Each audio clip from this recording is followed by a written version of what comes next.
Could be. I've had that happen before.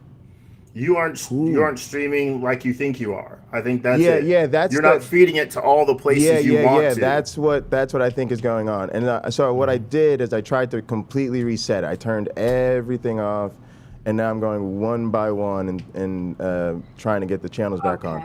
So I'm gonna wait now. It tells me hot program should be streaming. I'm gonna go ahead and close it and let you guys tell me if it's streaming. In the meantime, I'll play a countdown so nobody thinks they miss anything. All right.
District, here he goes, crossing himself. Oh! He's done.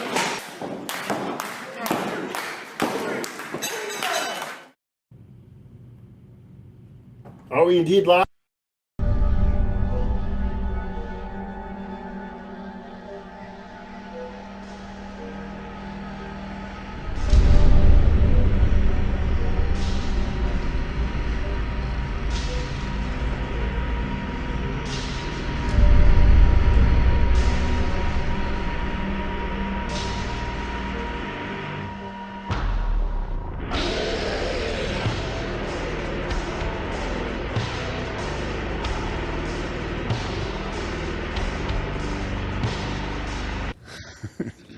You kind of caught me off guard here. Okay. Now, thank you, Lord. Really quick. Very simple. It takes a lot of money to do that. Oh, yeah. Well, for example, that's really none of your business. But, hey, you listening to me? Let me give you another example. And I prayed about it, and I thought, back when, and I might add another thing, too. It's a misunderstanding. I'm talking about the Bible. God, I get excited talking about it because I love it. I had to learn this, the demons. Abraham was very, very well. I learned it from the Bible. There's a foundation in the Bible. Wait a minute now. The blessing of Abraham. Abraham was extremely wealthy, and he had a covenant with God. I'm talking about the Bible. Oh, God, I love this. And I started out standing. My grandfathers.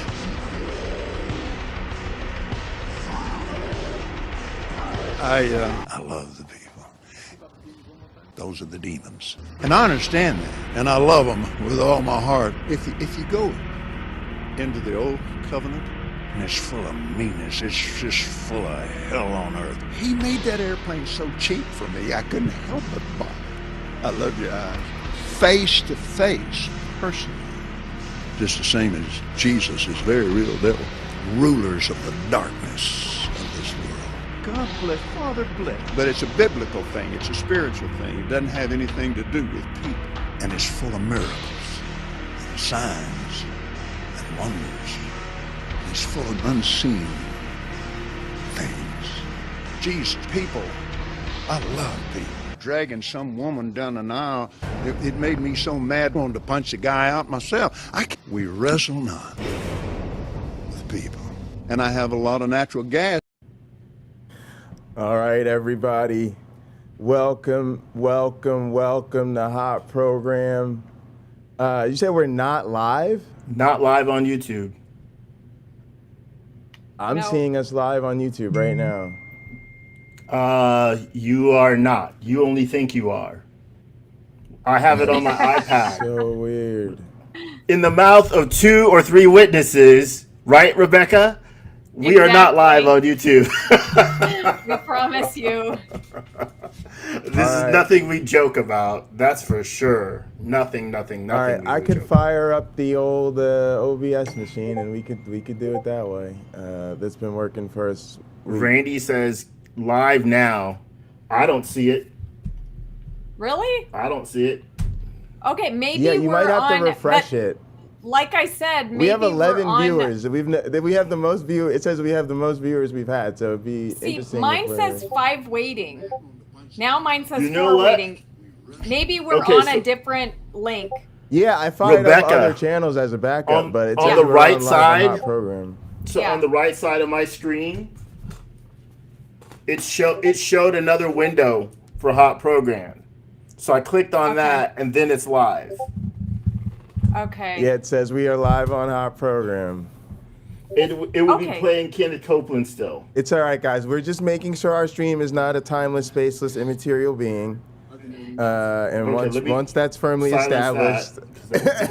So this other place where there's people waiting, it's still not live. But now there's only 3 waiting. So I don't know where would they be? They should go to Hot Program. Let's type in go to Hot Program. They should be on the Hot Program channel. That.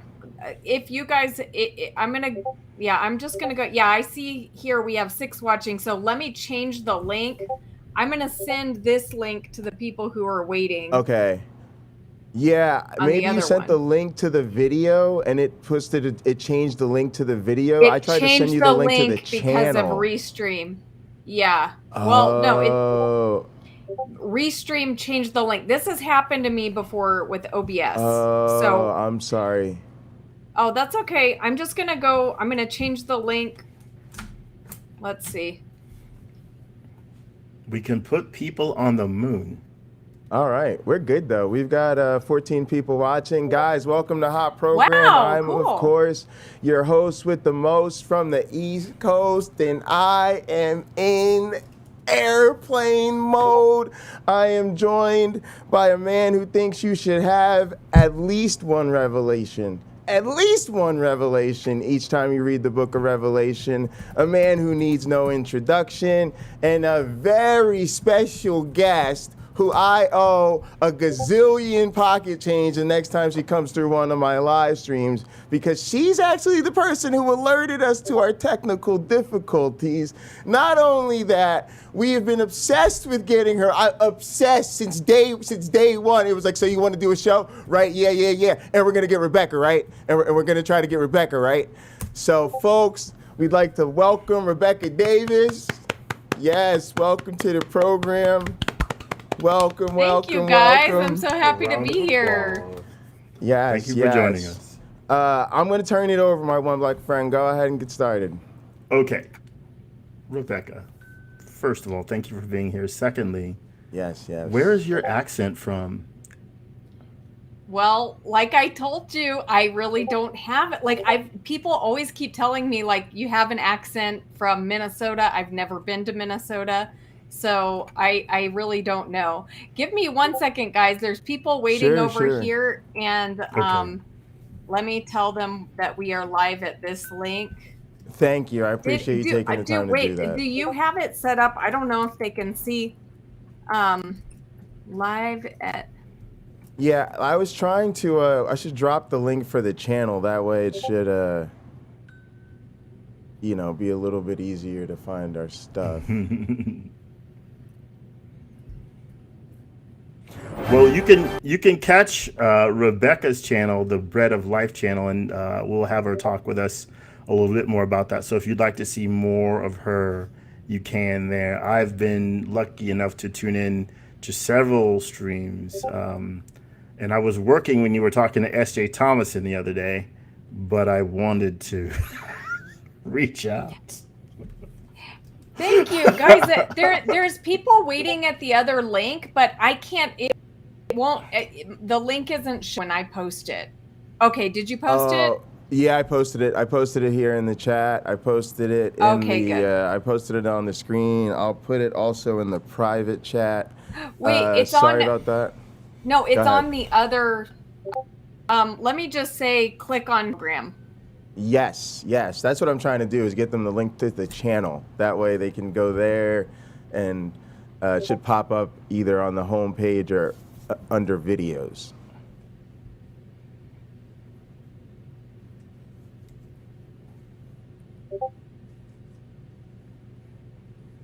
Randy says, KCA Randy says, I miss SJ. How did that go? Rebekah, you want to comment on that? How your collaboration with SJ went? It went great. You know, SJ is, she's a wonderful lady. And, you know, I love connecting with female ministers. And, you know, it's just kind of rare for women to be on YouTube like this, you know, talking about this kind of stuff. So I appreciate those who are.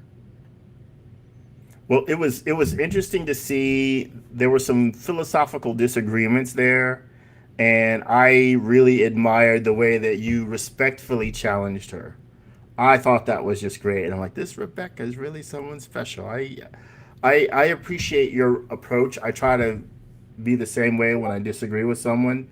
Offer non-destructive commentary and non-destructive challenges to you know, maybe things they do or say that I don't necessarily agree with, or even if I'm offering and I think you've done this, a gentle rebuke, just gentle, because it can be done that way, so the person doesn't feel slighted at all. So I think, well done, Rebekah. Thank you. So I can expect gentle rebukes from you today? But not Pocketlocker. Me, yes, of course. Him, no. No, he will most likely give you the same courtesy, because it is exactly that, courtesy. And I think with the internet could do with a bit more courtesy and a bit less nastiness. I think we've all seen our fill of the nastiness that's out there, that's been volunteered left and right by so many people. I don't think it's necessary for us to beat each other up. I don't think we get anywhere doing that. I think that actually is holding us back from the progress we desperately need. So, definitely. Mm-hmm. So can you tell us, well, I think he always wants to ask about the verses. So do you want to do that to get started? Yes.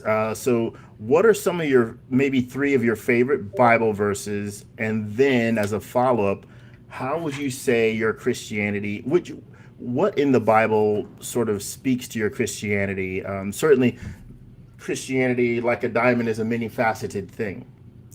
And I would say, how does the light shine through you, if you will?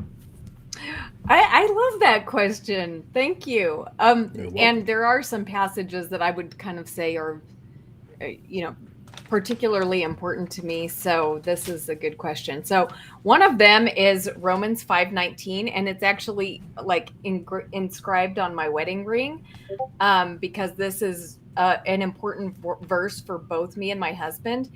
Mm-hmm. It's, for just as through the disobedience of the one man, the many were made sinners, so also through the obedience of the one man, the many will be made righteous. So the reason this is such an important verse for me is because it's the beauty of the plan of salvation that, you know, look, I ended up a sinner through no fault of my own, right? I didn't ask for this state, this condition.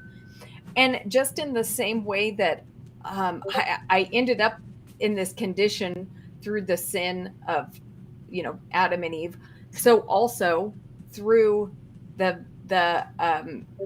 righteous obedience of Christ, I am made righteous.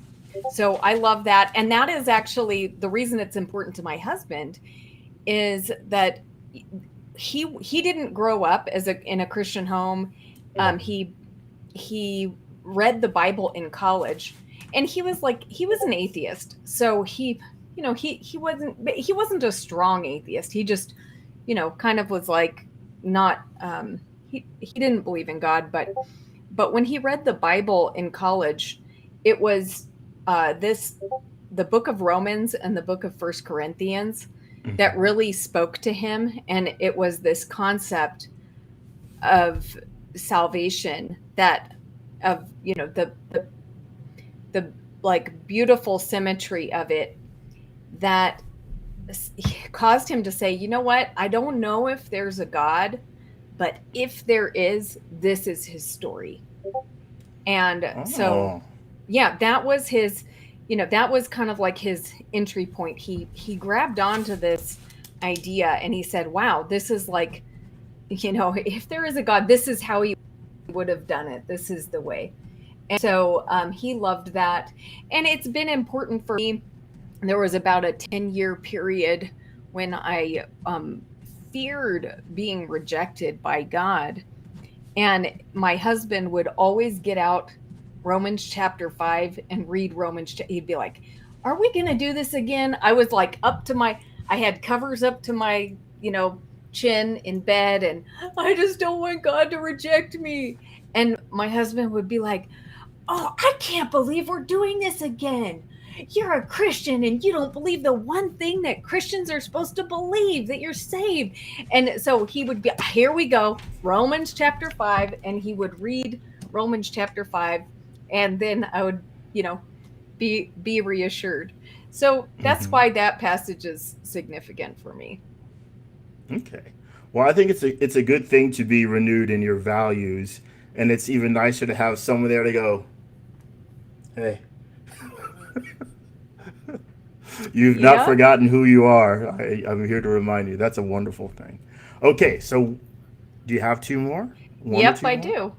I'll take them both if you have two. All right. Yeah. Now, this one might seem a little strange. Like, I'm almost sure that no one else will choose this as their favorite verse.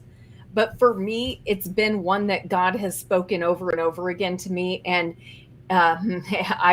it just has so much power for me. So it's Galatians chapter 4, verse 30. And it says, get rid of the slave woman and her son, for the slave woman's son will never share in the inheritance with the free woman's son. And the reason this is powerful for me is because for so long, I was living as if I was not a child of God. I was living as if I had to slave away for God, right? And I was never sure of my place, you know, in God's family. So I was working my butt off for God, but I never felt like I was doing enough. And, you know, God finally broke through to me with this verse and I just felt him speak this verse to me so strongly, like, get rid of that slave woman. Like, basically the way that I was thinking about myself, right? Get rid of that. She will never share. So the way that I was thinking about my service for God was totally wrong. And that, like, that type of thinking is never going to be the way that God works. No, it's you know, and the whole context of this passage. So you really need to read the full context. I was going to ask, please. Thank you. Yeah. I mean, can you repeat I want to pull it up. Yeah. Galatians chapter 4, verse 30.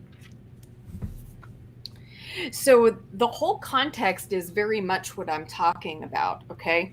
So, remember when Abraham, he was waiting for God to give him a child, right? And for years, God had promised that he was going to give him a son. But it was taking quite a long time for that promise to come. And remember, Sarah said, hey, go and, you know, take my slave Hagar and have a child with her. And so she did.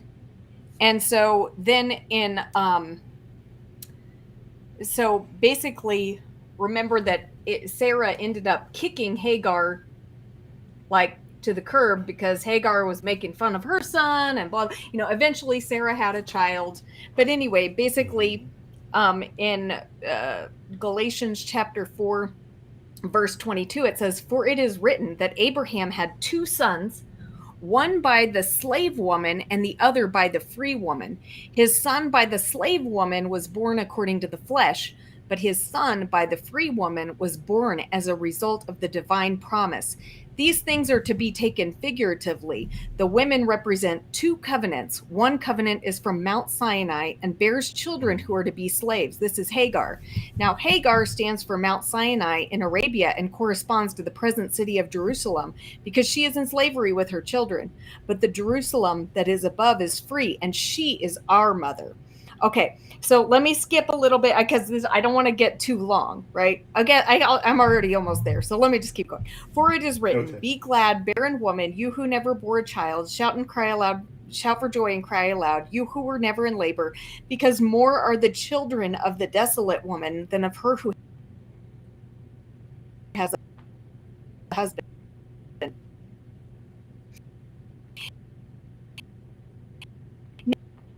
Now, I you think brothers she's and breaking sisters, up on us. Yeah, I hear Like- that. I hear that too. Isaac, Scripture say, get up Rebekah, the slave woman and her son will never share in the inheritance with the free woman's son. Their sisters, we are not children of the slave woman, but of the free woman. So the context is that, look, when God makes you a promise, it's by his promise that you receive the inheritance, the blessing, right? Abraham tried in his own flesh, he tried to make God's promise come true. He tried with human effort to make the child of the promise come about. And that's what I was doing as, you know, a Christian. I was trying to basically earn what was already promised to me. And so when God spoke this to me, it was like, dude, you have got to get rid of that mentality. That is like the wrong way to approach me. I've already promised you the inheritance. I've already promised you salvation, and you're still acting as if you're a slave when you are, you're a child of the free woman. So anyway, Can I jump on this real Sure. quick?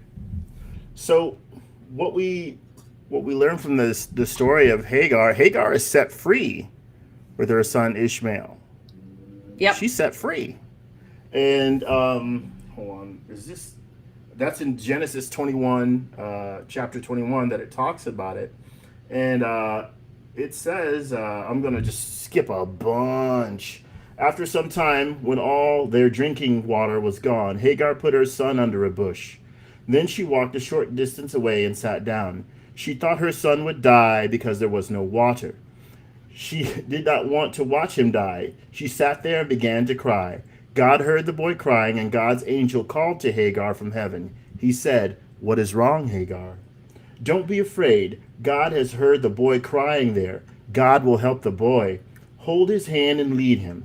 I will make him the father of many people." So that's God telling Hagar she's going to bless the son. Yep. Okay. Then God allowed Hagar to see a well of water. So she went to the well and filled her bag with water. Then she gave water to the boy to drink. God continued to be with the boy while he grew up. Ishmael lived in the desert and became a mighty hunter. He learned to shoot a bow very well. Sounds like he learned to shoot an arrow very well.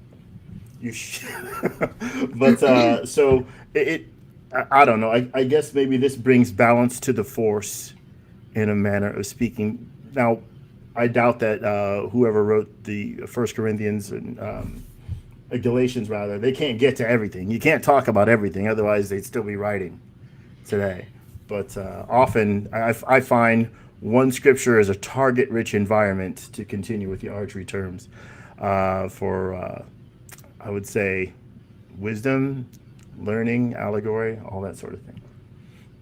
Yeah, and definitely, the verse that spoke to me in Galatians, it's nothing personal against the Hagar and Ishmael, right? Like you read, God blessed them, right? But the point of the taking the symbolism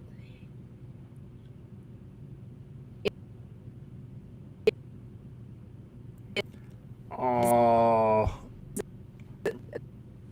The point about the human effort. Rebekah, can you try turning off your camera for a second? Sometimes that helps it sort of reset. yeah. Oh, I'm going out? Yeah. Yeah. It's like you're going in and out. It's not you. I'm sure it's restreamed. Okay. And please restate your point. Please restate your point. We want to know Yes, please. what your thoughts are. Okay. So, what I was saying is, yeah, this was nothing personal against Hagar and Ishmael. God blessed them, and you read the passage where God is blessing them, and so, but the point that is being pulled from to make, to illustrate what's going on in Galatians, the point is that Abraham tried by human effort to bring about the promises of God. God promised him a child, and Abraham didn't see it at first, so he tried to bring it about himself, right? But and so this was the point that Galatians is making. Don't try in your human effort to make God's promises come true. Like, it's not by human effort that these things have that the promises are yours. It's by a gift from God. It's by what God has promised that will come to pass. So that's what I needed to hear at that time, because I was trying my best to earn God's favor and earn my place in his kingdom. Yeah, I feel like I can't help but comment on the struggle there.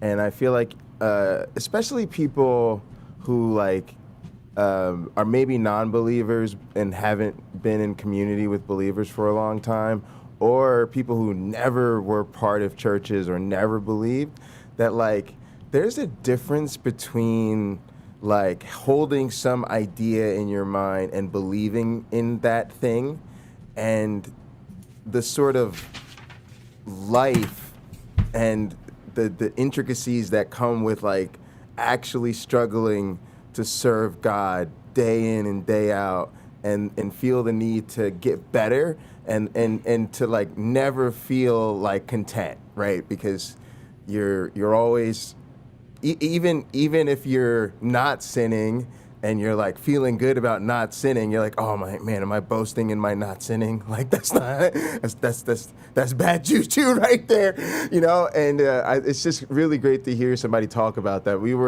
Our guest last week talked about playing on the worship team, and I really connected with him about the lifestyle of preparing those songs week in and week out. And I love talking to my church friends about the walk in their faith and their actual lifestyle as Christians, and I just hear that coming out as an important verse that spoke to you. I think that's great.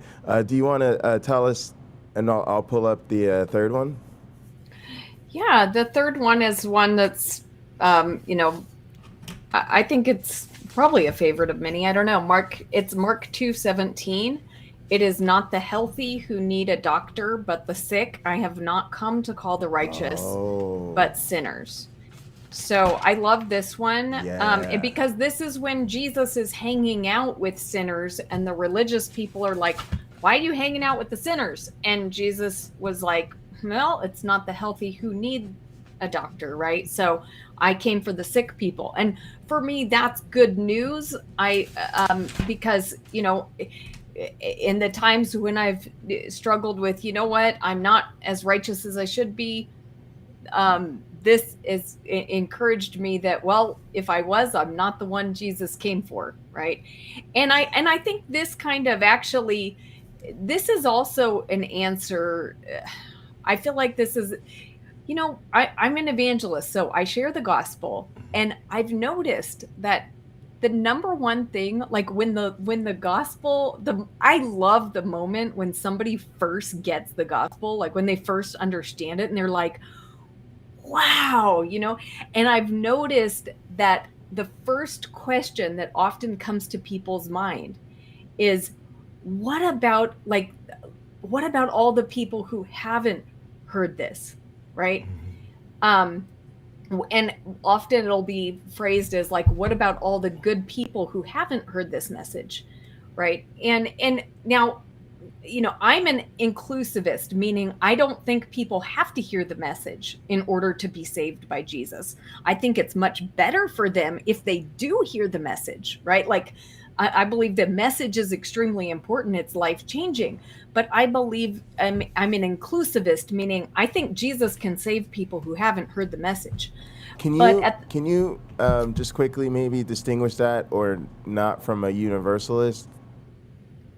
Yeah, I'm not a universalist. I don't think everyone's. What's the difference? Because I don't know. I don't know those terms. Okay, an inclusivist is someone who believes that Jesus is the only way to salvation. Okay, so we are like orthodox in that sense of, Jesus Christ is the way, the truth, and the life, and no one comes to the Father but by him. But that, we make a distinction that, hey, it's not our knowledge that saves.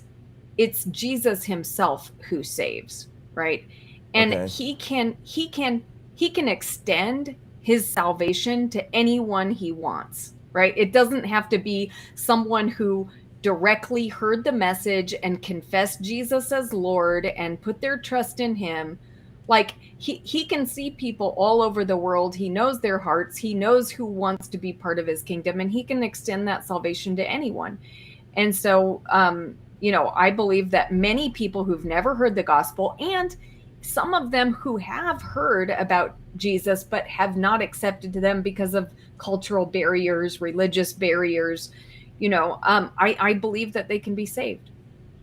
Okay, so just by power of his will, his choice, Yeah. Okay, great. I was just gonna quickly say too that I don't find that passage quoted a lot. And when I in my head go to the gospel, I go to like the go and make disciples of nations. But this one I feel like gets right at it too. And it's also interesting because I feel like the passage isn't quoted a lot, but the context is quoted a lot. Like people are fond of saying, oh, Jesus hung out with the sinners and the tax collectors. And I scrolled up and I'm like, oh, so people like to quote this context, but maybe not that passage. It's very interesting. Go ahead, my one black friend. Sorry. Rebekah, how would you define righteousness? Well, the Old Testament describes righteous people, right? So, I would say righteous people are honest. They don't cheat people. They, they're grateful to God. They are, as they understand him. They may not have perfect knowledge of God, but they're grateful to the source of their life. They, they don't love violence. They're not out for violence. They're, there's a list of things that the Bible talks about as the traits of a righteous person. Now, that doesn't mean that they are completely without sin. So, Jesus came to perfect us, to make us holy, and to give us true righteousness, which is sinlessness, right? And we will see the fullness of that on, when, at the resurrection and God's kingdom. We may not see the fullness of it right now, but we have been promised a complete righteousness. But I think what a lot of times Christians, especially Protestant Christians, they really focus on righteousness as perfection, when that's not actually what is the consistent message of the entire Bible. There's many people who sin in the Bible who are still called righteous people by God. Okay. Well, Noah is a great example of that. Yes. So then, just continuing in that vein, you did a fair job of describing me, except for the whole believing in God, faithful to God part, because of course that's out the window. I'm an atheist. I don't even, and you, full disclosure, a Christ mythicist. A Jesus mythicist. We just Jesus. Well, both Fine. mythicist. Yeah, I'm a Full-blown mythicist of both. Yeah. You're not getting. I would say you didn't have either, and you're getting neither. So that's my perspective.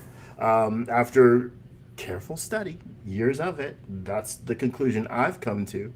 But what about a person like me? What does God do with someone like me? I'm generous with donating my salary. I'm very kind I and can helpful to. attest to You that. can attest to that. Lots of people can. But, I go out of my way to be there and help people, the people on my staff, when they need something. I take time to teach them, and often that causes me to end up working very late.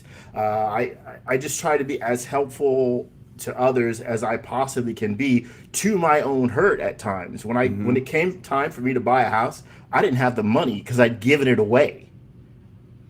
I'd given away that's more than awesome. I gave away more than my down payment was when I finally did get a house the next year. Like, I gave away twice as much as my down payment was. Yeah, we're So- watching the chat, guys. Well- We'll go back and get questions for her. When a man came to Jesus and he said, "What do I need to do to get eternal life?" Jesus said, "You know the commands. Don't murder, don't commit adultery."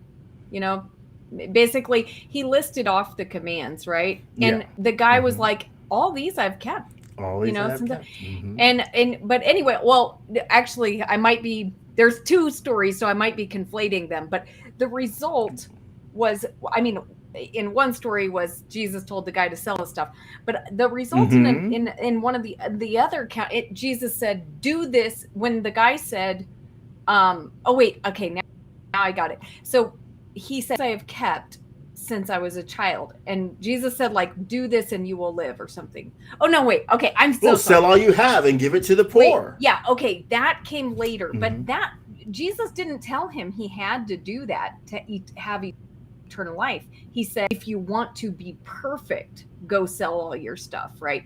But actually, Jesus said, "You know the commands, do these and you'll live."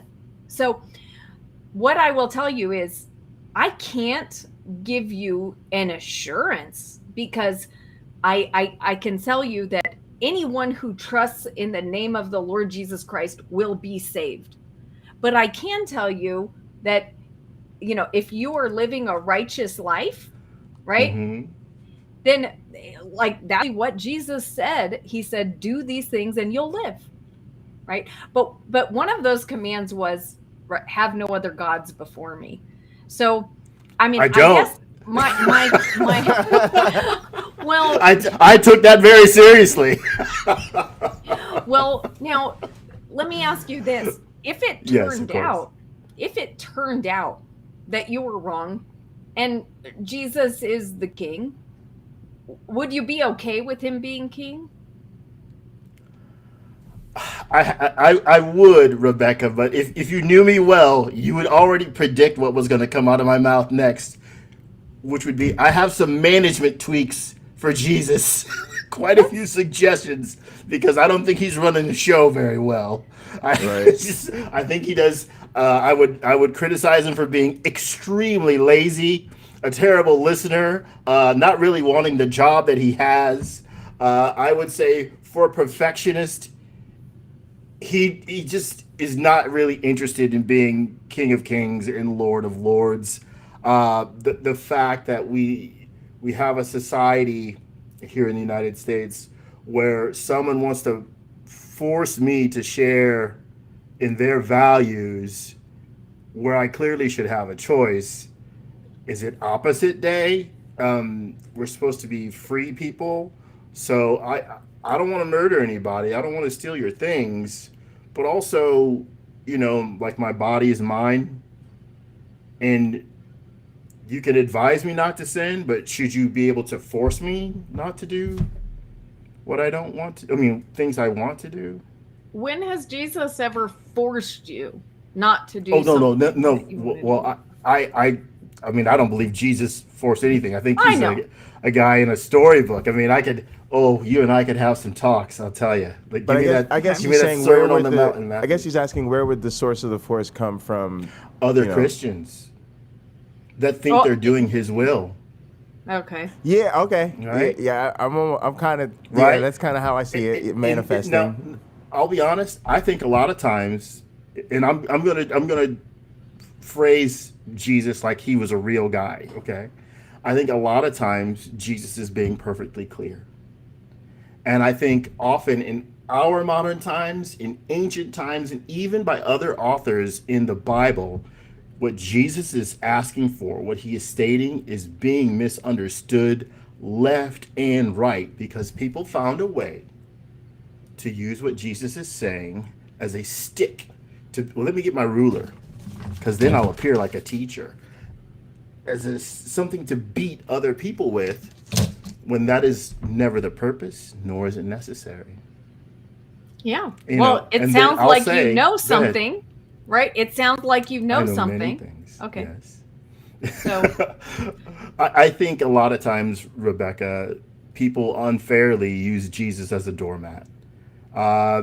Jesus would not Jesus might mistake me for a Christian before he would mistake them for one, because of their value systems, the way that they cling to things. I have where is it? Did I take it off my lamp? I'll share this with you that I wrote. It says, before you can slip out of those shackles, you must first unclench your fists. The strength you gained as a fighter will need to relax into open hands. After all, your clenched fists were holding on to nothing. So I think a lot of the people in our society that are fighting for something, when I hear Christians be told again and again they are fighting, you have to fight for this, fight for that, then they become a mentality where, well, I wouldn't have to fight a friend, so these outside people who don't share my beliefs, well, they must be enemies. And then they start to treat their own people in their society like that. They're being told to. Even Jesus, and I'd correct him if I could see him to his face. Look, just because I'm not with you doesn't mean I'm against you.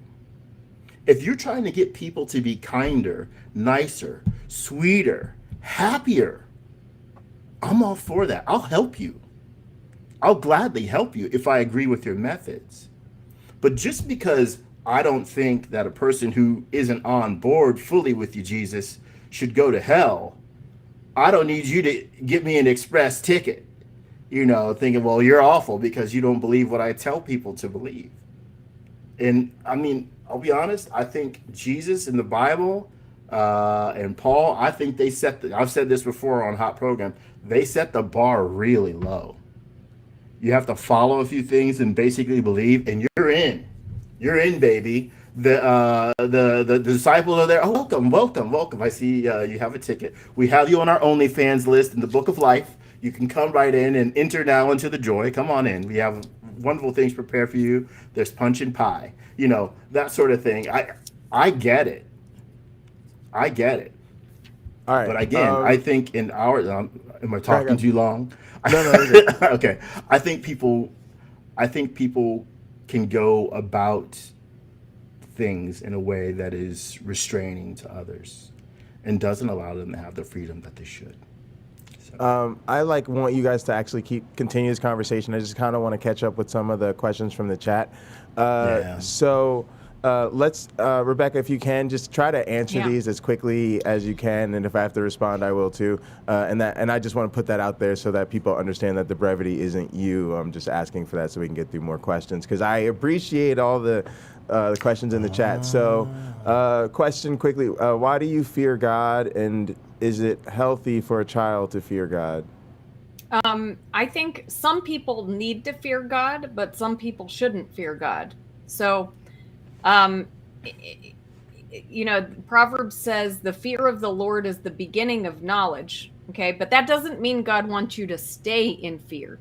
It's a good place to start. I think everyone should recognize that there's a creator of this world and you're not him.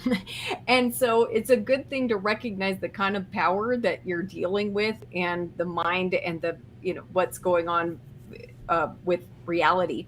So fear is a good place to start. But, 1 John says there is no fear in love. and perfect love drives out fear, because fear has to do with punishment. Those who fear have not been made perfect in love. So I think once you know Jesus Christ and you know the love of God and you know that you're a saved person, then fear should no longer be a driving force for you. You should not fear God, because you've been saved, you've been cleansed, you have a promise from God that you are part of his kingdom, that you're an inheritor. So fear you shouldn't fear like being punished by God. He's not, he's not out to get you. So there should be no fear for a child of God. But for those who are on the outside, there should be some fear. When I was a Christian, I felt that way too. And I felt like I was totally in God's family. And when I heard about that, it was sort of like, oh, fear of the mean old man. But like, if you really get to know him, he's just like a sweet, doting father. And I feel that way sometimes with my teaching mentor. Like he's really, like he sets the bar really high for our students. So they think he's like super strict and like difficult. And I'm like, oh no, that's the dude who like hosts barbecues and is like the sweetest, mentor ever. And then beyond that, I also felt that that term fear was just kind of misinterpreted, that there was like a healthy fear. Like if we were married, I would have like this healthy fear of like, oh, I don't want to like slip up because I don't want her to be disappointed with me, or like I want to make sure I keep the fridge organized a certain way because like if it gets a certain way, she gets frustrated, right? And it's not like I'm scared she's gonna hurt me or be mean to me. It's just like this, fear is a kind of simple way of expressing like a certain kind of respect, you might call it, right? And so listening charitably, like that's just how I took it. So I agree with you. Like that interpretation makes a lot of sense to me, actually. Personal questions I'm gonna definitely leave out because I don't like being asked personal questions on air. If you know like that, you can ask. No, I just won't. What about God poisoning David's baby and letting it suffer for 7 days before it died? I don't know. I'll answer that one, but there was another one you put up on the screen that I wanted to answer, because I think it was Scott said, what about the other promises of God that haven't been fulfilled? I'm not sure which promises that he's referring to, but, the book of Hebrews tells us that there were people of God who lived out their lives and they never received what was promised. But that, this happened together with us, that these things may be fulfilled. So it's not that God's promises have failed, but there are times when God's promises, we will not see them in this lifetime, but we can trust that he will fulfill them. Like he hasn't forgotten his promises. Also, what about all the fulfilled promises that are unrecorded? And then also, again, I think there's value just to promise. Like, if you would ask me as a Christian, like if I got sick with like cancer, and you would ask me like, do I have hope in the promise of a cure? I'd be like, yeah. And you'd be like, well, do you really think they're going to cure it before you? I'd be like, I don't know, but there's something to me in the promise of that, right? Like the very idea that, I don't know, maybe there will be a miraculous cure tomorrow, and I'll sign up for the trial, and that certainly has some value to me living through this. That not having any hope is just like, not preferable. So like, again, this is the thing that when I was a Christian, I wrestled with these same issues and I didn't really find it too troubling, right? Like I just was like, oh yeah, people don't always understand the value of promise the way I read it. But Jay, may you be healed in Jesus' name. Scott says, but now Scott answered my question. He said, God promised Christians would do greater miracles than Jesus. When did that happen? Scott, that is happening right now. And there are Christians who have raised more people from the dead than Jesus did. There are Christians who have healed thousands more people than Jesus did. And that promise is good right now for anyone who believes. God is a God of miracles. He has not changed, and he is working in this world right now. There's no shortage of God's miracles, but you know what God needs for miracles? He needs miracle workers. He needs people who are willing to be the person. If you look at every miracle in the Bible, God doesn't just pop off and do miracles. He does miracles through people. Moses raised up his staff and the Red Sea parted. Elijah laid on the widow's son and he was raised from the dead. God does miracles through people.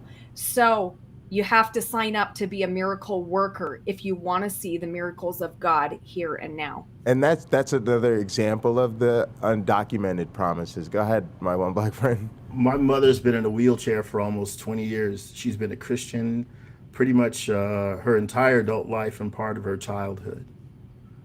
Yeah. Okay, so she had a doctor. They did a surgery on one knee and it screwed it up very badly. Another doctor did a surgery on the other knee and it screwed that up too.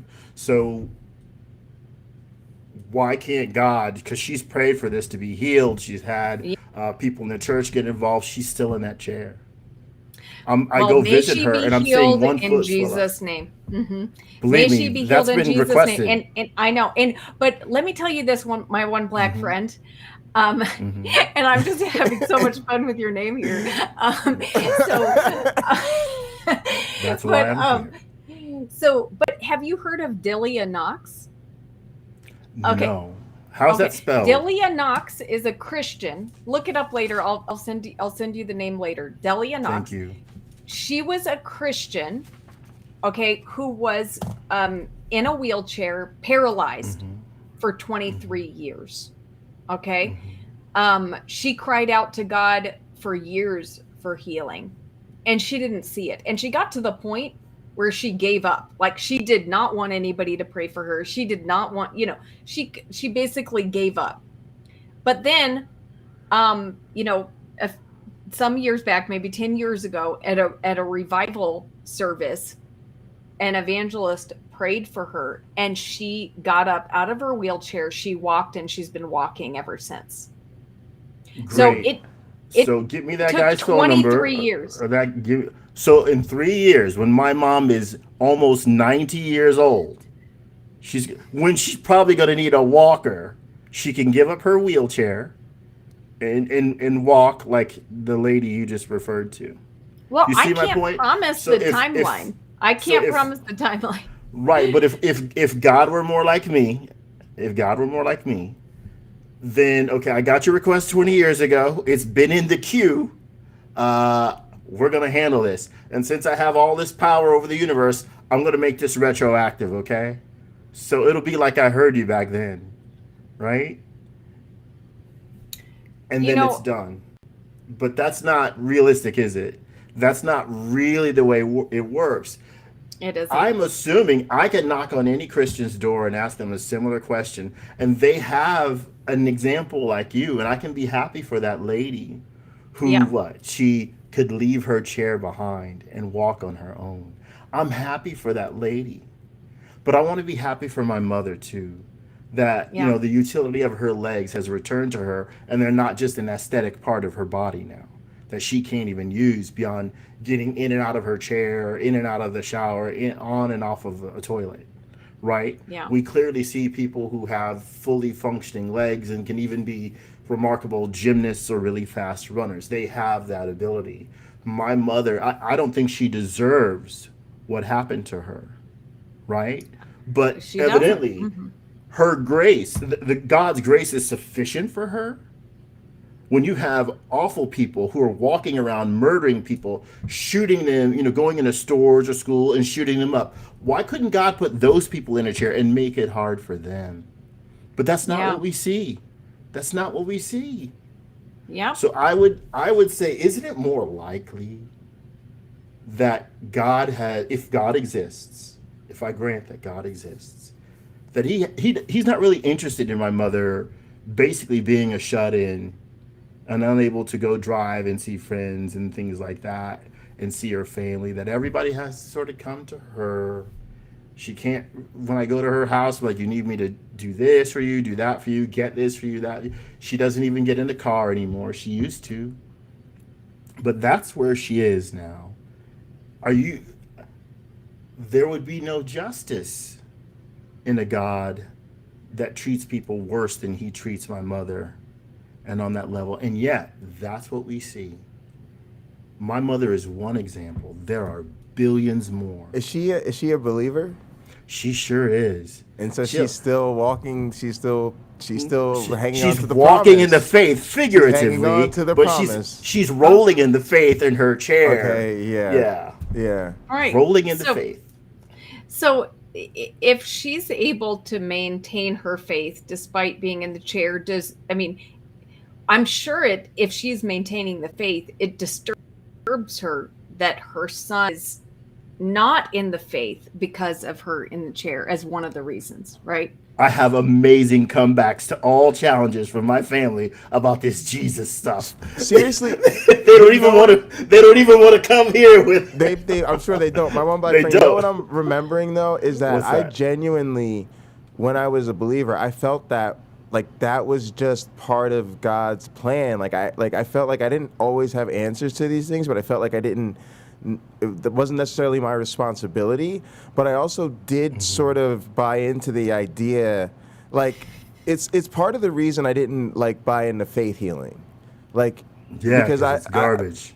Well, yeah, but not necessarily that, but I bought into the idea that sometimes God used suffering, that sometimes there was this beautiful story of a person who was dealing with the human condition, the sickness, the death or whatever, and they would be hanging on to their faith. An example being my grandmother.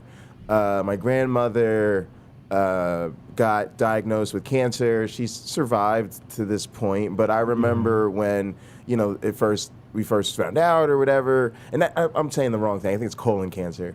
Okay. And when we first found out, you're worried. I was a lot younger and everything.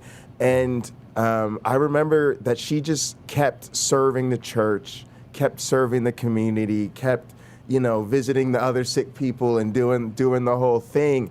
And, obviously she went to the doctor and got the best care she could and all of that too. And I remember just feeling so inspired by that, right? Mm-hmm. And so what I'm saying is I was sort of opposed to faith healers because they robbed people of that, the sort of joy and beauty, again, hanging on to the promise that God would find a way to express in the suffering. And I know that's hard to hear, and when I hear that now as an atheist, I'm like, no, I don't buy into that. But I'm just being honest, I did feel that way when I was a Christian. Well, for what it's worth. And you both can answer this.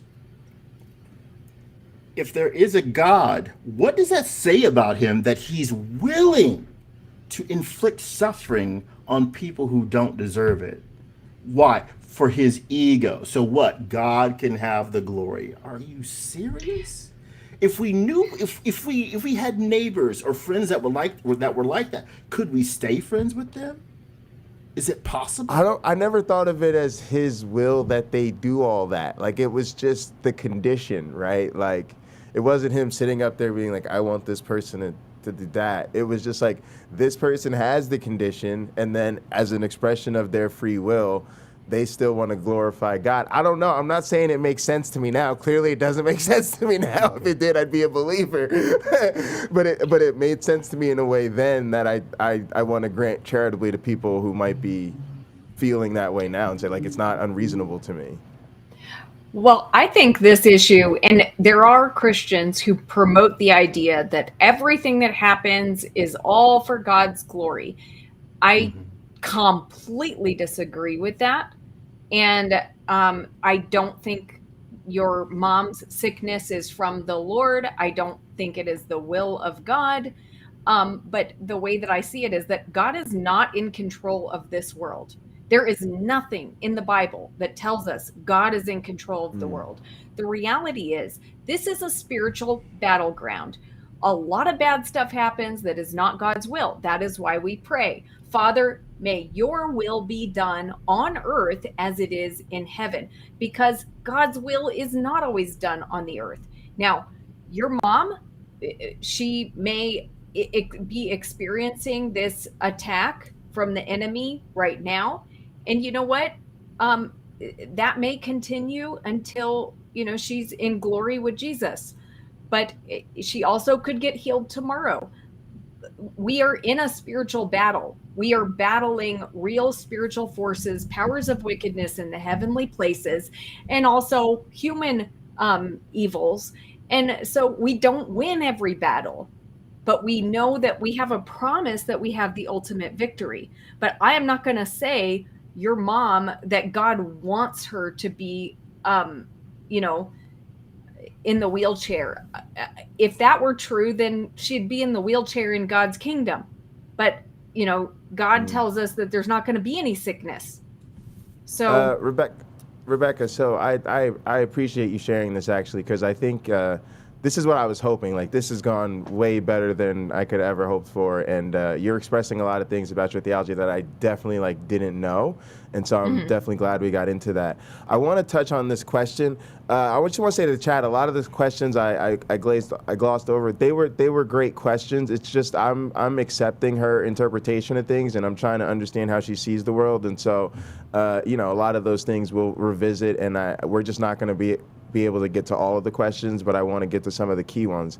This is one I think is great, because I think your scripture touched on this, right? That you hang out with the sinners, you hang out with the atheists a lot on your channel, you spend a lot of time with this community. I think that's consistent, right, with that being your favorite scripture. But I guess I want to hear a little bit more about how you got into that, because that's kind of how I discovered you. So how did that whole thing get started, and how do other people in your life, like your family and friends, feel about it?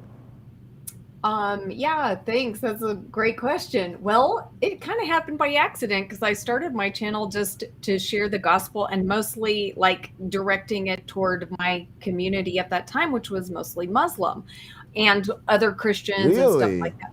Yeah. I would have never known that. Oh my goodness, that's wild. I lived 10 years in 3 different Muslim majority countries. And so, you know, primarily I've been sharing the gospel with Muslims up until 2018. We were living in Dubai at that time. I started up my channel, and then almost immediately I was getting a lot of comments from atheists. And so I ended up I took a lot of time to respond to people's comments. Sometimes I would spend 6 hours a day responding to like atheist comments. Wow. And so, I ended up just having like long chats, like conversations in the comment section that went on for like a month, you know? And yes. So that's the way it started. And then I ended up, asking Nathan Ormond. I connected with Nathan Ormond just on YouTube because I watched his testimony video and liked it. And I contacted him and I said, I loved your testimony. And he said, well, I'm not a Christian anymore. And I was like, what? And then I said, I want to understand that. Do you want to come on my channel? And he came on my channel. And then I just started, like other atheists started getting connected with them. And then my audience just, over like a few month period of time, changed to being mostly atheists. And then, you know, I just kept, you know, interviewing the atheists, and then that's how we got here. So I never set out to reach atheists, but to evangelize to the atheists. Yeah, exactly. Yeah. The great unwashed. How long have you been at it? Well, I started my channel in 2018, but it's only been in this past year that like all of my Christian audience has basically gone. It's been 1 year ago that I interviewed Nathan Ormond, and then like slowly my Christian audience kind of like dissipated, and then the atheists like, as I welcomed them, and then people were getting mad because they were like, you're letting the atheists talk too much. You're letting they shouldn't be able to say that. You should delete comments. I'm leaving your channel. And so a lot of the Christians left, but yeah. Have you come not to save the righteous, but sinners? Yes, here. That's what I'm saying. That's what I'm saying. You gotta give her props. Have you done that? Yeah. So thanks. Well, that's what I said when the Christians would tell me, like, you know, why are you letting them talk? You shouldn't let them. I'm like, I don't care about the Christians. Like, I really don't. I love my Christian brothers. They're going to be okay. I think that's exactly. I think that's what you're trying to say. I love Yeah, my Christian they're gonna brothers be and okay. sisters, but I really don't care if they watch my channel. I Mm-hmm. wanted to do my channel to reach out to, those who needed to hear the message of salvation. So That's great. yeah. I also want to say a little bit about, just if you don't mind, just how I kind of our past, our background. And so it's like I came across you just popping up on panels, on whoever's stream. And then I felt like I wasn't one of the cool kids because you like knew everybody and I didn't know anybody. And then you hung out with Danny or something in real life. And I remember I got super jealous. I was like, oh, I want to hang out with Rebekah in real life. And then subsequent to that, I found your channel. And so I liked and subscribed. And so I'm, essentially one of your fans and one of the random atheists from the comment section of your videos. Cool. Thank you. But also, also though, like, I want to say that like I'm a streamer and like a broadcaster. Like I love doing this. I love, living in studio and being live and streaming and making videos.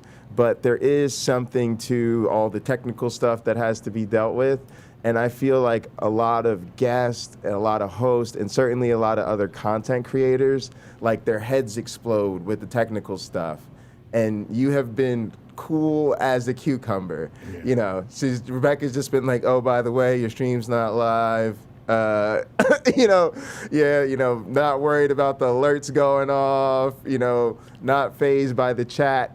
And when it gets active, it's super fun, right? But it's also overwhelming. There's no way to respond to every question or respond to every comment, but you are there, multitasking. She's paying more attention to our comments than we are. You know what I mean? So I have a certain degree of respect for how good you are at this, you know what I mean? And it's like, I just want to give you props for that. And I also want to say that you're a lot of fun, right? Like we get along on these things, we go back and forth.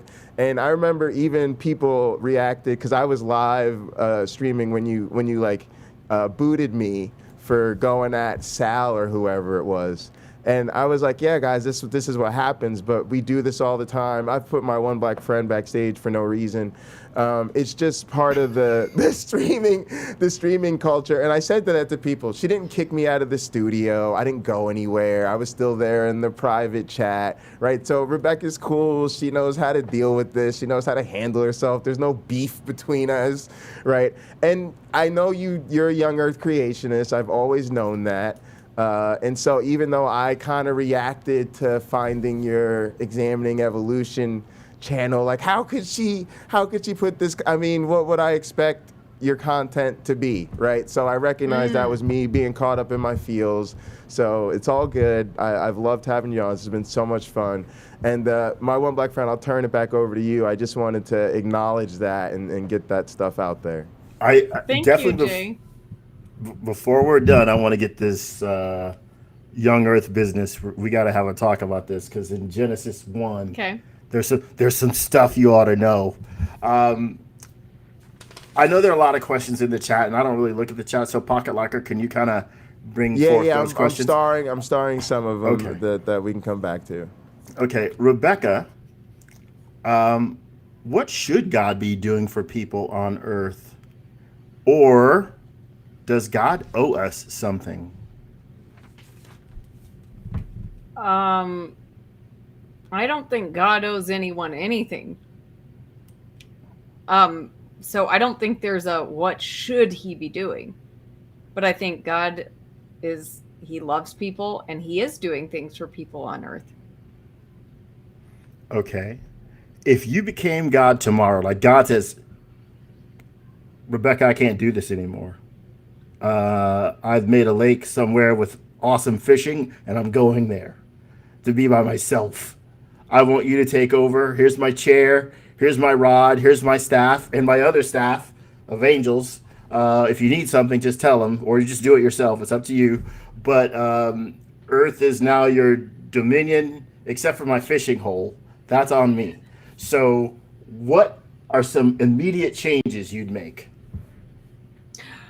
Well, first of all, I'd be frightened for the world, because I think it's probably in better hands with the creator than it would be with me. But if I was just in charge, I mean, I'd probably immediately kick Russia out of Ukraine. I'd make sure all the, people in Yemen had food to eat. I would, just probably bring down some lightning on a few people, maybe more than a few. Wrath of Rebekah, All right, too. Yeah. No, Rebekah, can I say this? I've called out God on stream before as a gag. Like, I do the pro wrestling thing, so I was cutting a promo on God, and I literally said, if God wasn't such a punk, he'd strike me down, right now. But honestly, if he live stream zapped a couple, trash talking streamers like myself, I gotta give it to you. That would really send I a wouldn't message. Zap you, Jay. I wouldn't zap you. Wouldn't get I'm just saying, I asked for it. I did ask for it. So if he just said, hey. No, you wouldn't get lightning yet. And God's a woman now, folks. It's time to mix it up in that prayer walk of yours. Things are getting a whole lot pinker around here. All right, so, I don't like. So I don't Iron like.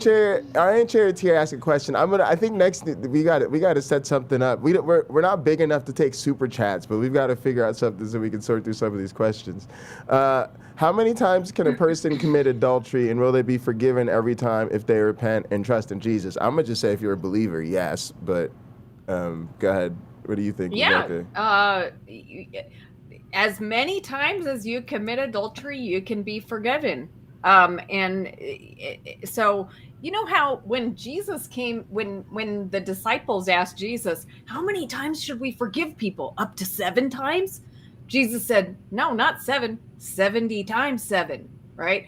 And so, and basically, I don't think it's limited to that. I think it's basically he was giving them a keep on forgiving. Now, if he expects that from us, then how many times is he forgiving? And so, what the cross accomplished is complete forgiveness of all sin. So, if you are a person who is trusting in Christ for salvation, you can be absolutely certain that your Rebekah, sins are forgiven no matter how many times. Do you also think sin is relative? I used to think sin was relative, meaning that for a lot of people, smoking weed was a sin, because they just think that it's against God's will and God would want to punish them for it. So they thought it was missing the mark. Whereas for me, I sort of had an understanding where I didn't think God had a problem with me smoking weed. So for me, it wasn't. So in other words, some missing the mark could be relative. There wasn't necessarily one standard. God could say, I have this standard for MyOneBlack Friend. I've got this other standard over here for Rebekah, and I've got this other standard over here for Jay. Or do you think there's just one standard for everybody? In terms of behavior, I guess I'd say. Well, I think there's an ideal. Okay. But what I'm saying is that may, God may be overlooking sins or less than ideal. He's overlooking less than ideal situations for all of us, right? So Right. So smoking weed, it may be different for some people. I mean, if somebody's in pain and the weed is helping them medically or something, I don't think God would be against that. Go ahead. Yeah. I don't want to cut you off. I think, God, there's an ideal, and there's no one that's living up to it in this lifetime. But there are some things that, it's not a sin for some people and it is for others. So anyway, that was a long way of saying I agree with you. Oh, cool. Also, this question by Scott, I think we already addressed, but I just want to say what a hot program it's been, because MyOneBlack Friend always talks about this. Pine Creek always talks about this. The fact that, Jesus says in the Bible, you will do greater things. And I just love the fact that you actually said you believe that it's real, and that's actually happening. And God has no obligation to do so to the satisfaction of scientists or YouTube viewers. So I'd go that far too. Yep. But yeah, I'll let you, MyOneBlack Friend, I'll let you jump in, and I'll pull up some other questions. If you had a time machine and you could travel back and meet Jesus and speak with him in a way where you understood each other perfectly. You know, it's not, you don't have trouble speaking Aramaic. He doesn't have trouble speaking English or something like that. Okay, you understand each other perfectly. What are some things you would sort of nudge him and say, make sure you tell the people this? Are there a few things you'd have him add in to make sure that the guy writing everything down also wrote your ideas down too? What would those things be? If Well, any? I don't think I would add in, but I would probably take out. Really? Yeah. So, like, where Jesus is like, all right, you guys, before I told you not sword, but now if you have a sword, bring one. I think, No. do you know, this is what I would say, Jesus, like, probably don't say that. That's very confusing. And I don't know, like, people reading it 2,000 years later, we're not going to understand what you're talking about. I did. Oh, really? Can I address Yeah. that? Yeah. So you'll notice before that moment, they were having Passover dinner. Part of the Passover ritual is for people to gird themselves. So they put on their weapons. Right? Oh, really? And when Jesus, yes, so when Jesus is said, if you go back, I think it's in Deuteronomy, I will find it and I will get that to Pocketlocker to get it to you. So, but it's part of the ritual for Passover. So when he says, sell your cloak and buy a sword, what is he saying? He's saying you have to participate in what we just did, not fight these people that are out here to come and get me. I'm supposed to be. Right? He's the lamb, right? He is the sacrifice. That's supposed to happen. It's compulsory. But you must participate in the Passover. That's what he's saying. When he's saying, you know, hey, this is my body, it will be broken for you. That's more valuable. That experience, right? This wine represents my blood that will be spilled for you, right? He's saying, be a part of what we just did. That's what matters. These people are all part of the process. All this is part of the plan. I knew this was coming. Remember, he tells his disciples, I have to go to Jerusalem where I will be killed.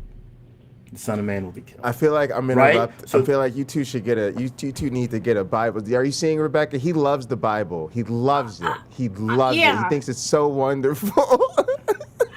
Yeah, I was gonna say I'm wondering if I'm like suddenly in a different dimension because I feel like my one black friend is turned into a preacher.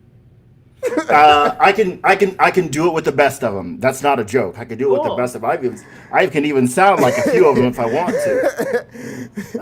But look, I'll get that for you in case you want to do a show on it. You want to teach and say, no, this is how this plays out. So I think once you see I actually had a question about the Old Testament for you, but once you see the Old Testament context, that story becomes alive in a new way.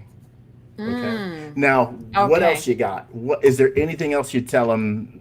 Oh, that's really interesting. I'm glad you brought that up because that's been one that has perplexed me for a long time. Okay, let me see what else. I'll have to get back to you on that. Let's go Okay, because I'm happy Can to you take answer questions this? from YouTube hosts and scholars. Bring them here. Can you answer this quickly? Is there a possibility of getting a reaction video to Thank You God from Tim? I just wrote that mentioned- down, so I'll look it up. I don't know that. I've never seen that video that I know of. Okay, so here's another one, and I wanna ask this a slightly different way. It says, does Rebekah think the time she spends on us is worthwhile? Does she think her claims and stories are going to make a dent with non-believers? Before you answer that, I want to put in a slightly different context, because a lot of people, like, a lot of the comments, I'm sure you've been reading them, are like challenging, like the let's challenge Rebekah questions. All right. And I myself, you know, have said I kind of want to do that some other time because I want to get to know you. I have a rare opportunity to actually get to know somebody I talk to and interact with, and I think it's more productive to actually get to know them first. That way, when you have deeper conversations, you actually know what the person you're talking to actually thinks rather than making assumptions. But in general, I sort of want to ask it a different way, which is a lot of us really have admired you because you go into sort of the lion's den with the atheists, the non-believers, the scientists, whoever. And I think sometimes some of the frustration then comes from, well, all these people are talking to her and she's getting all this information, but she's not changing, right? She's not, she's not responding to it the way I want her to, right? So I think a more interesting question to me is, as a content creator, somebody who just has to get up and do this and got to feed the YouTube machine, as I say, how do you deal with that as a person of faith, recognizing, like, yeah, I want to make this content, I want to participate in this community, but at the same time, you have your right to your personal beliefs, your own boundaries, and your real life, and you don't owe anybody any sort of, reformation of your personal life based on your channel. But I just like to hear more about what it's like for you, rather than challenge you on particular content points, which I don't really care to do right now. Yeah, and I love these questions. I love your question, and please keep this one up because I want to answer it too. So look, guys, if anyone has hope that I'm gonna stop believing in God or in Jesus Christ, just forget it. Like, never have that hope. Okay, I mean, it's just an absolute waste of time. But that's not to say that I haven't been influenced and grown as I've talked to people. So I feel like I've come to understand where other people are at more, and kind of become more empathetic toward people's situation with faith. And also, I've never been into philosophy, but I've kind of been dragged into it with this. I've learned a little bit, just a little bit. I'm not trying to say I'm like so good now or anything like that, but I mean, I've engaged in pretty serious conversations with people, and I feel like it has grown me as a person. But abandon hope of converting me away from Christ. So much of what you said, I just want to say I completely agree with. Like, I feel like I've learned a ton from this community, right? Like, and about the same things. Like, I didn't know anything about philosophy till I started, consuming this content. I've learned a great deal from it. I could totally relate to your experience of kind of getting involved through the comment section and the live chats. I always say my origin story is that we're people from the comment section and the live chats. We're super chatters and all that type of thing. And also, to be honest, I feel like I'm willing to engage. Even when you started like talking your story and evangelizing, I just felt totally confident and fine with that. I was like, yeah, I want this to be a safe space for people to evangelize. You can come to Hot Program and you can evangelize all you want. And just like you, I feel like there's little to no chance of anyone ever converting me. Like, if I let people evangelize me and you think that that's going to somehow make me not an atheist, you should quit while you're ahead, right? So I feel the same way. And yeah, just wanted to say that. Yeah. Yeah, and then to answer Scott's question, does Rebekah think the time she spends on us is worthwhile? Does she think her claims and stories are going to make a dent? There have been times when I've some despair, okay? But in those times, God has spoken to me very clearly that this is what he wants me to do. So, do I have hope do I believe the time is worthwhile? Yes, I do, because God has spoken clearly about it. I don't think God would waste time like that. So, and Jesus has made some promises to me about this. So, this endeavor. So I am praying that those promises may be fulfilled. What are those promises? Well, I don't know. Should I share this? I would like to know. Inquiring minds. I have to think about it, because sometimes, God tells you things and he doesn't, it's not for everyone to know. But yeah, I'll think about it, and maybe I'll talk to you guys about it at a future time if God gives me permission. Does God, James, asks, does Rebekah think I'm more percent critic or supporter of her work? I also wonder how I come across to other atheists on her channel.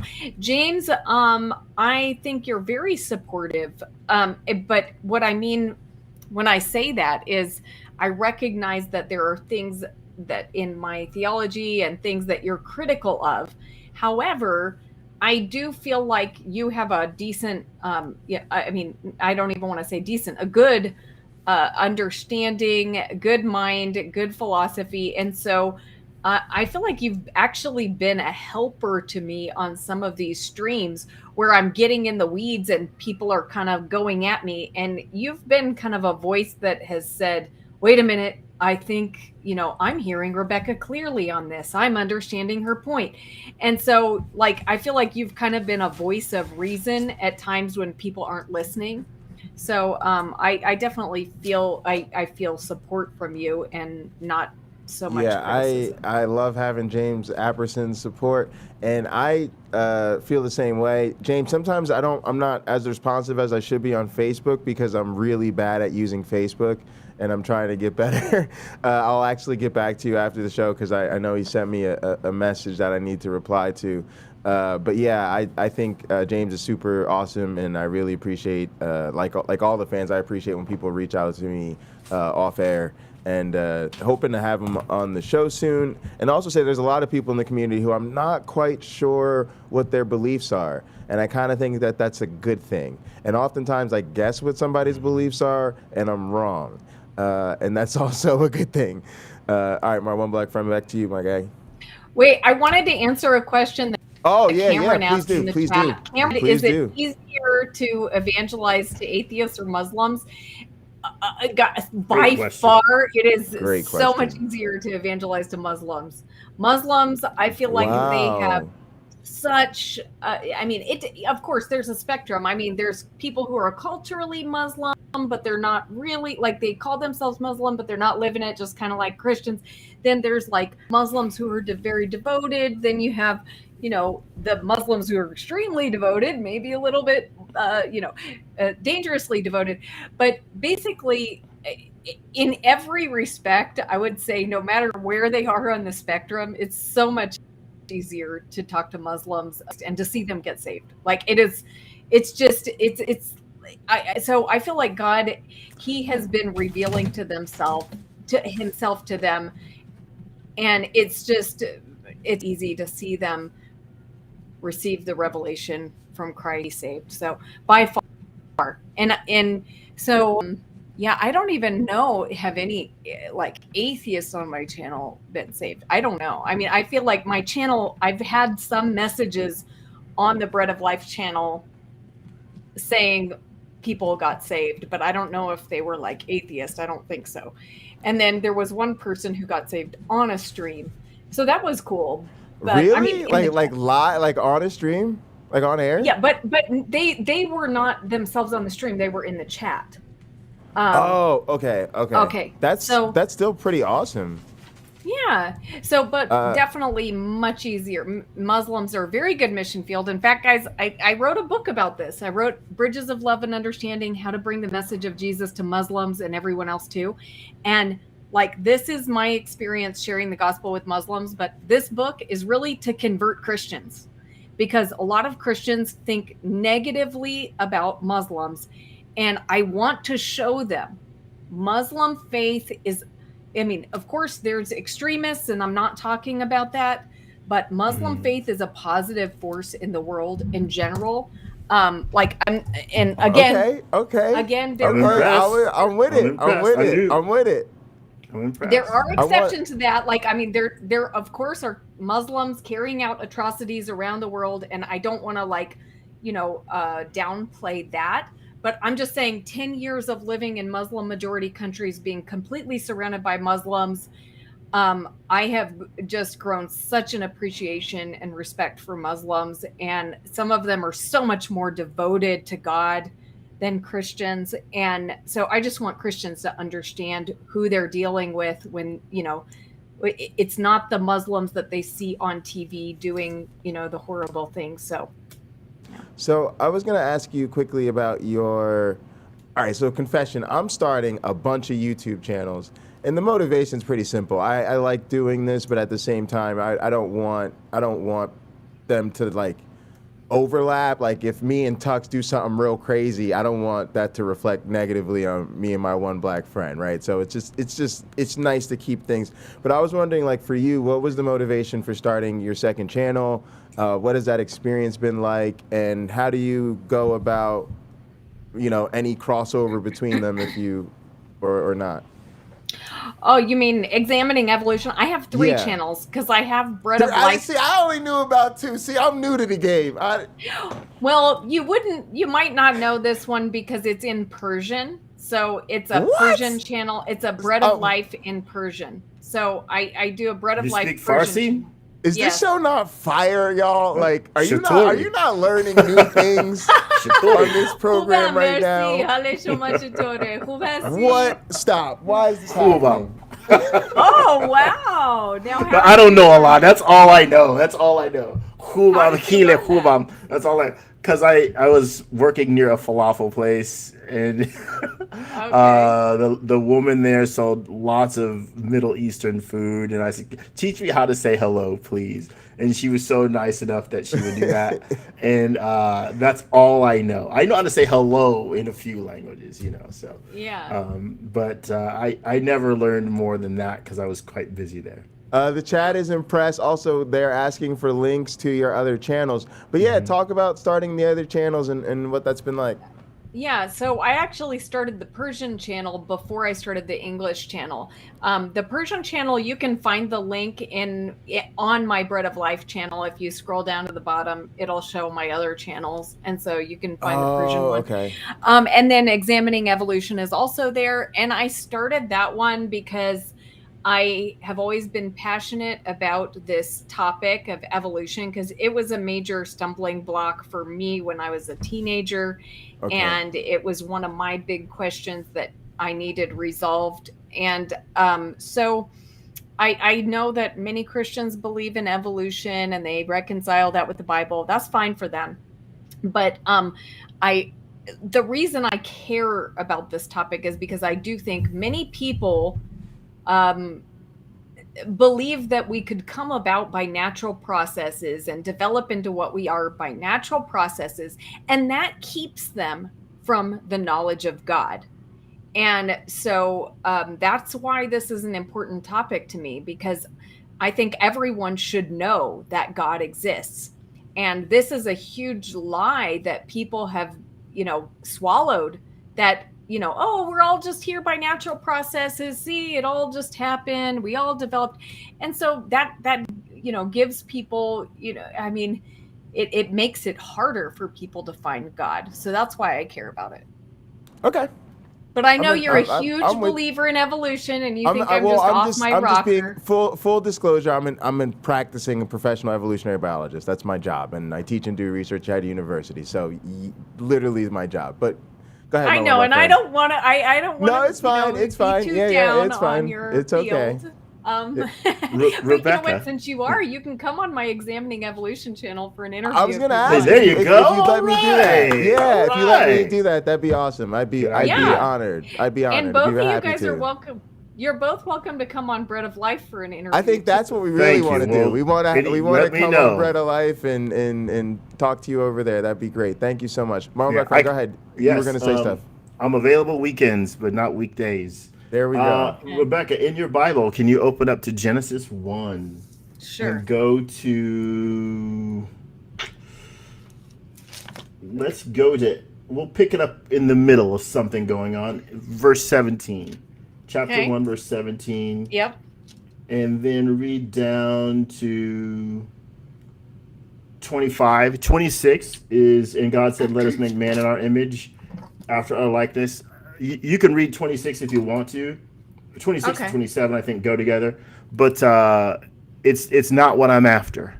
But you can read it if you want to. If you feel like it would just be the flow. Okay. That's fine. Okay. Mm-hmm.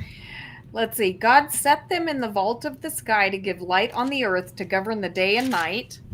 and to separate light from darkness. And God saw that it was good. And there was evening and there was morning, the fourth day. And God said, let the water teem with living creatures, and let birds fly above the earth across the vault of the sky. So God created the great creatures of the sea and every living thing with which the water teems and that moves about in it, according to their kinds, and every winged bird according to its kind. And God saw that it was good. God blessed them and said, be fruitful and increase in number, and fill the water in the seas, and let the birds increase on the earth. And there was evening and there was morning, the fifth day. And God said, let the land produce living creatures according to their kinds, the livestock, the creatures that move along the ground, and the wild animals, each according to its kind. And it was so.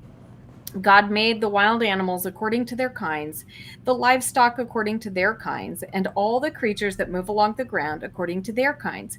And God saw that it was good. Then God said, let us make mankind in our image, in our likeness, so that they may rule over the fish in the sea and the birds in the sky, over the livestock and all the wild creatures, and all the wild animals, and over all the creatures that move along the ground. Is that where you wanted me to stop? Yeah, that's good. So, and thank you for reading that. If we jump back up to 20, verse 20. Okay. All right, what verse are you guys in again? What chapter? Genesis 1, verse 20 now. And God said, let the waters bring forth abundantly the moving creature that hath life, and fowl that may fly above the earth in the open firmament of heaven. So, okay. I love a good firmament reference. Sorry. Yeah, I love me some firmament. I'm only here in Genesis because of Michael Heiser. This is not something that leaped out at me when I read it on my own. So this is saying scientists, well, Jay can really speak more intelligently on this topic than I can. But certainly in some ways, the ocean was a crucible, or is a crucible, for life on this planet. This is saying, God is saying, let the waters do it. Now, just after, it says, and God made it, because God, the water is what? The waters are his mechanism, yes? All right, for creating this. I'll be honest with you, and I'll let Rebekah take her shot at it. But my take on this is, when I was coming up, I went to Catholic school. And it's really important because it means I was taught by Jesuits. And they taught us a non-literal interpretation of the Bible. They taught us this is our creation myth.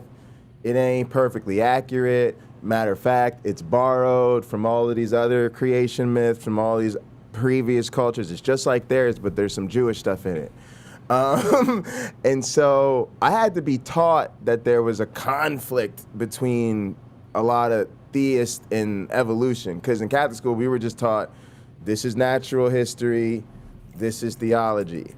So for me, like, all of the, well, even if this was supposed to be God's evolution story, they got the order wrong, or this detail's wrong, or it could have never happened in this period of time, or whatever, I was always like shoulder shrug.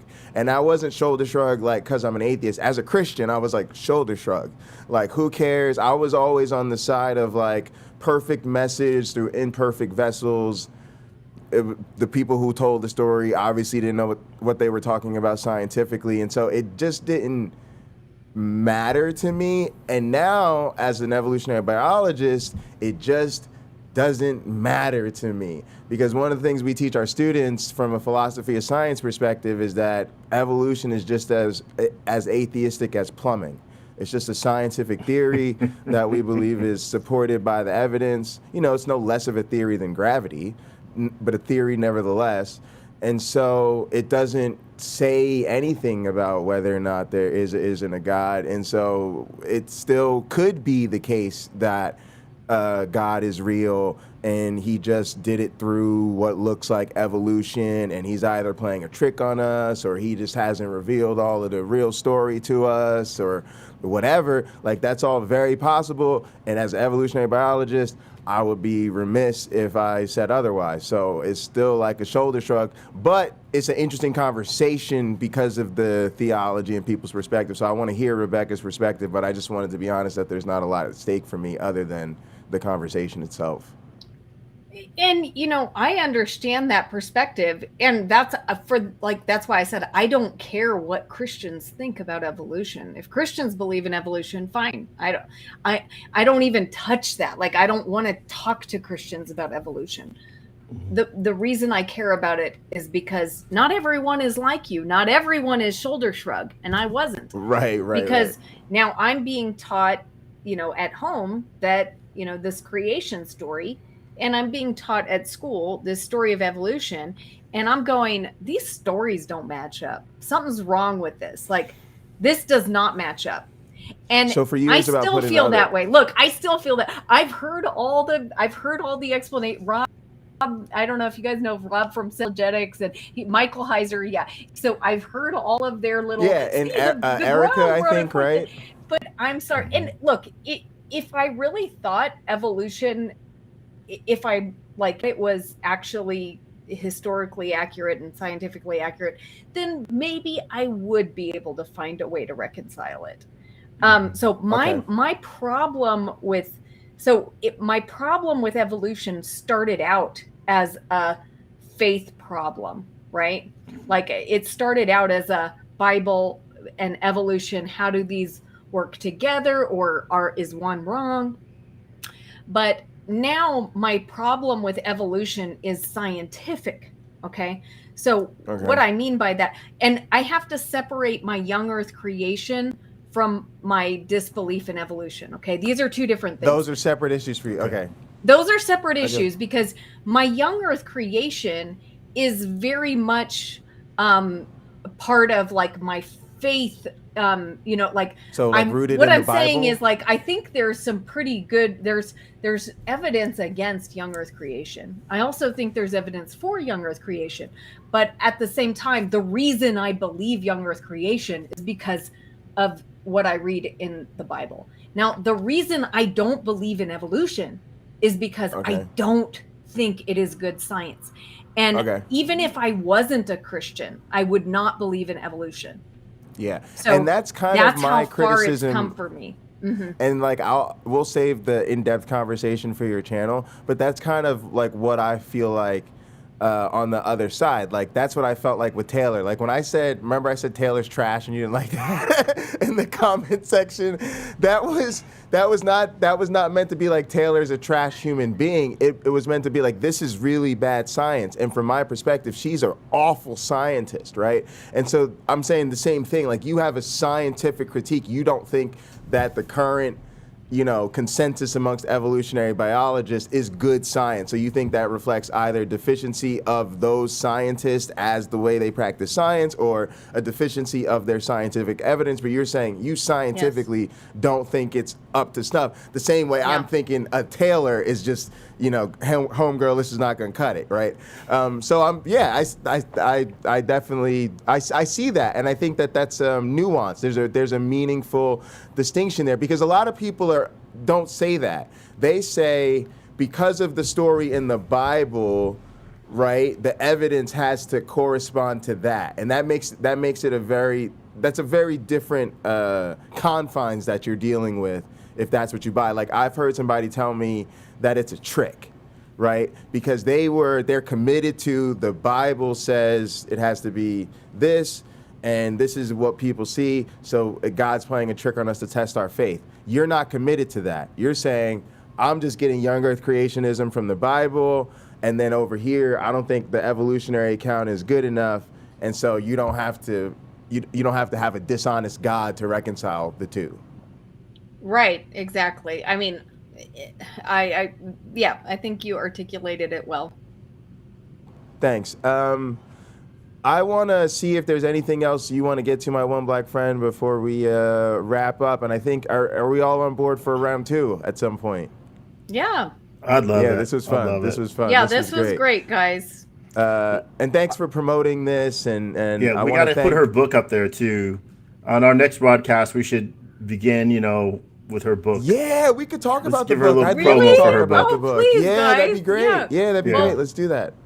I can send you my book on PDF, but I don't like reading online. If you send me your actual address, I'll send you a paperback of my book. I'll buy it. Yeah, yeah, we'll buy it. Yeah, I'll buy it. yeah. We'd be happy to. We'd be happy to. Thank One you. of our YouTube buddies wrote a book, y'all. Yeah. That's pretty cool.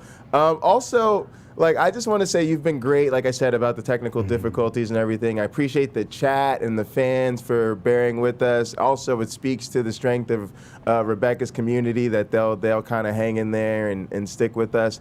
And y'all, plot twist, Rebekah's a better streamer than I am. Seriously, she's just an ace. She is an ace at this. Experience matters. We're new to the game.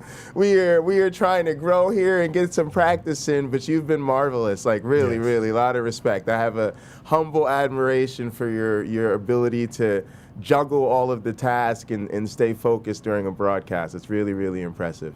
So go ahead, my one black friend. I'll let you close this out. Sure, and thank you. This goes back in time a little bit in this broadcast. Have you ever, you mentioned talking about people and someone converting during one of your broadcasts. Have you ever personally baptized anyone? And if so, what was that experience like for you? Oh yeah, I mean, I don't know how many people I've baptized. It's definitely over 50. But I don't know the exact number. But yeah, it's a wonderful experience. But you know, for me, the baptism is not as exciting as the moment I see the look in the eyes. Like the moment I see someone experience Christ and experience his salvation, for me, that is just priceless. Yeah, so I have to speak to this again because a lot of Okay. people that are watching this weren't watching last week. But as a drummer in a church, I was playing at a church before COVID started. The only reason I'm not is because of COVID. It has nothing to do with my church. I love my church. Even as an atheist, I love the baptisms. I was always there for like the conferences and the retreats, but there was nothing like the baptism. In my church, we always did them in a huge house. It'd be like a big party. There'd be like 200 plus people there. And we would do it like in the garage, and we would dunk them in the water in the tub, and everybody's like around singing and doing the whole thing. And you got to understand that even as an atheist, it doesn't matter. The difference in your belief does not matter in that moment. You are a part of their church community, Celebration. and these are your friends. And this is a huge moment in their life. When they look back at their life, at the moments that were big, it's going to be like their wedding, their birth of their children, their college graduation, and when they got baptized.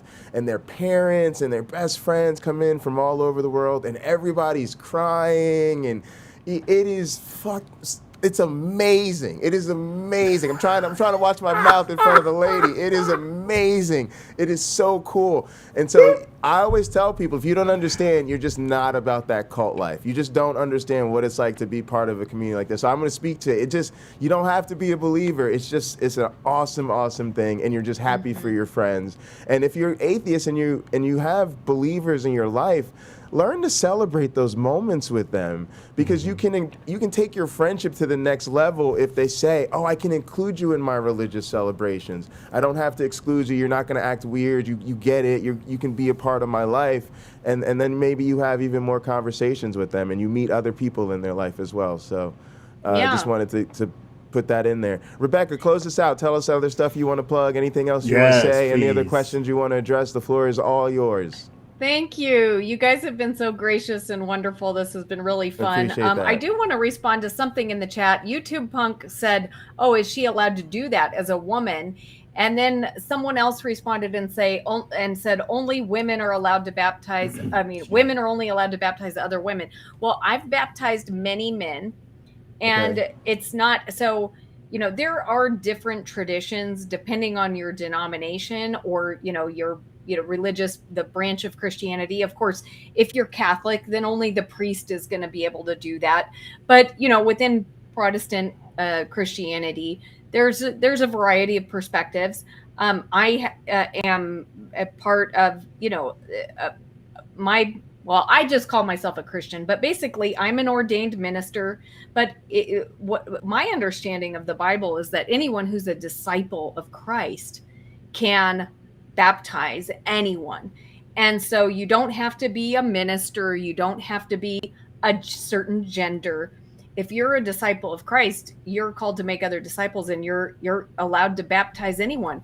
And so there's absolutely nothing in the Bible that puts any restrictions on anyone, for, like Christians, like women or anything else, baptizing other Christians. I mean, baptizing people to become Christian. So just wanted to clarify that and say thank you guys for having me on. This is wonderful. And I want to set up a time to bring each one of you on individually. And I want to ask you, awesome. Your stories and your experience and stuff like that. You just want my one black friend to talk trash about me behind my back. No. I see, I get it. I see what's going on. What can I do to you? What could I do to you that you haven't done to yourself? So just leave it right there. Wait. Also, can I get a little love? Oh, you guys can't see, man. I have on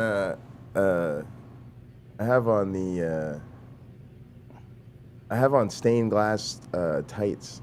That's all right. I'll show them off on my after party. Yeah. But they're pretty wonderful. Nobody has tights like me. So I guess real quickly I'll mention that this week I did something really crazy. I presented at an evolution conference to all of my colleagues and all the evolutionary biologists, and I went full purple haze with the outfit and the costume and the singing and the dancing, and they loved it. I then showed it to my lab mates, and my boss told me it was inspirational. He actually thanked me. It was crazy. It was pretty wild. So check out the Jay Bundy channel. You could see that video. The Cult of the Flying Man has officially invaded the world of professional science. Of course, you guys can follow me on Twitch, and all my socials are Pocketlocker86. I'll be going live probably about 6 o'clock for an after party.